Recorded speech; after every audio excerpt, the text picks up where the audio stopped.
Hello everyone, my name is Noelia Vidal and today I will be talking about my research paper titled Homophobic Discourse in Australia. Here's the outline that I will follow.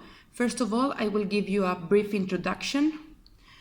Later on, I will show you the data that I have used.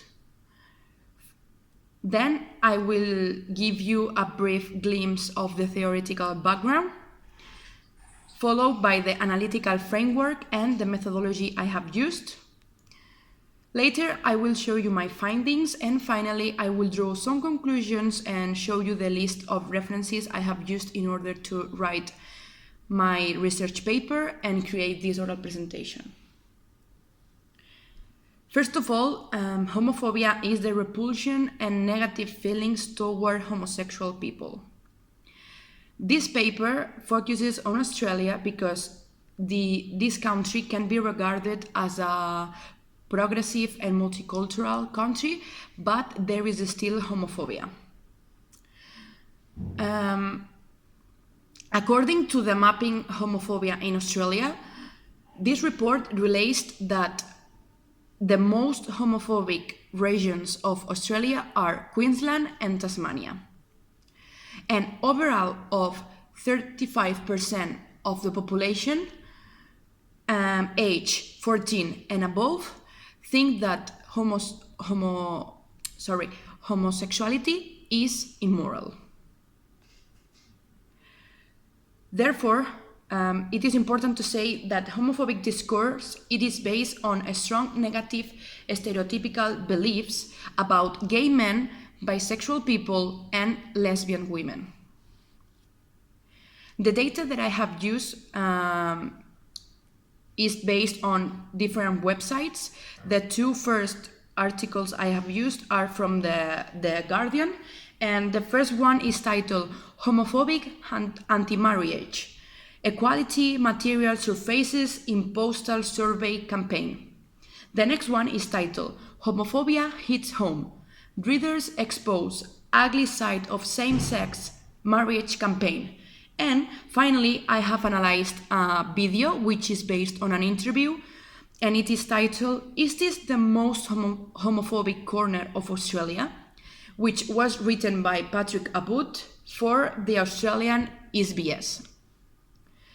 The theoretical background I will provide is based on some common patterns that have been found in people who are homophobic. This theory was written by Herrick in 1984, and it is thought that homophobic people are less likely to have had personal contact with homosexual people, are more likely to be religious, are more likely to express traditional and conservative and religious ideology, and are more likely to manifest high levels of authoritarianism and related personality characteristics. The analytical framework and methodology I have used is the critical discourse analysis, which focuses on problems of inequality, power, and injustice, and in this case, it focuses on homophobia. I have used two different perspectives of the critical discourse analysis.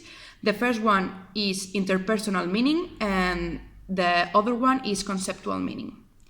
The use of interpersonal meaning bases on the use of grammar and vocabulary, the level of assertiveness and the use of pronouns, and also the creation of interpersonal relationships.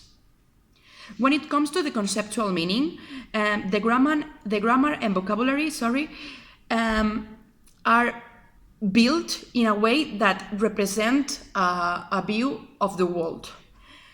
Language is regarded as a tool for thinking and therefore depicts an ideology.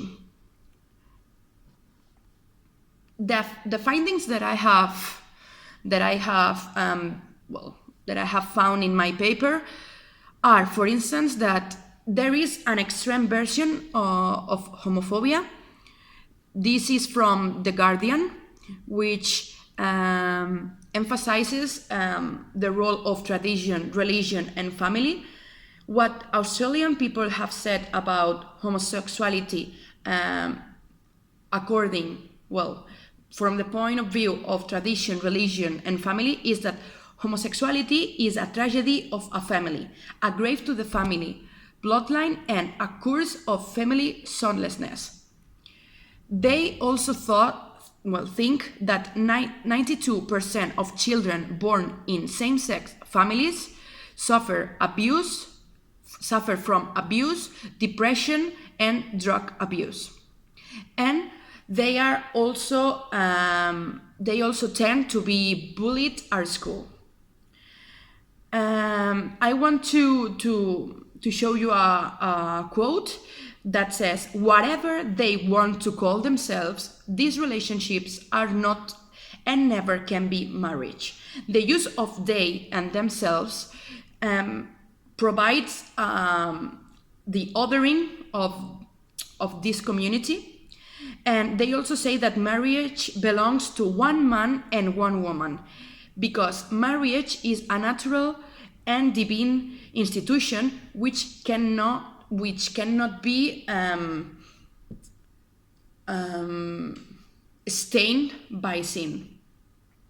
Also, I have found that same-sex couples are regarded as pedophiles and abusers. According to Herek, 2004, it is widespread that homophobic people tend to perceive male couples as pedophiles.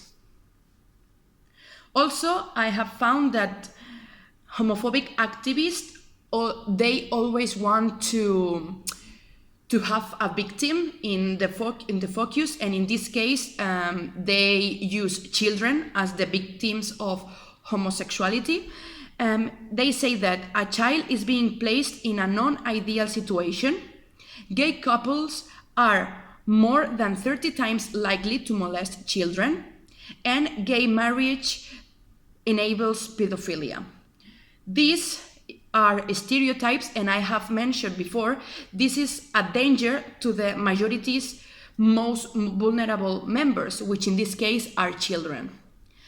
And another finding that I have found is that they think that marriage gives every child a mom and a dad, and gay marriage makes that impossible. In the video, "Is this the most homophobic corner of Australia?" I have found that people say that they support gay marriage, but they say, "I think that same-sex couples need to understand and reciprocate that respect in appreciating the sanctity of marriage to millions of people around this country. I believe in a male and female unit, but if you play around, where's going to end? Polygamy?"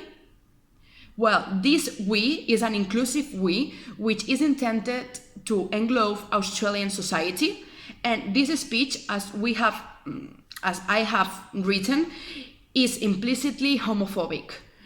They also tend to say that homosexuality is a sin and people indulging in those behaviors will go to hell. So everything revolves around religion, tradition, and the family values.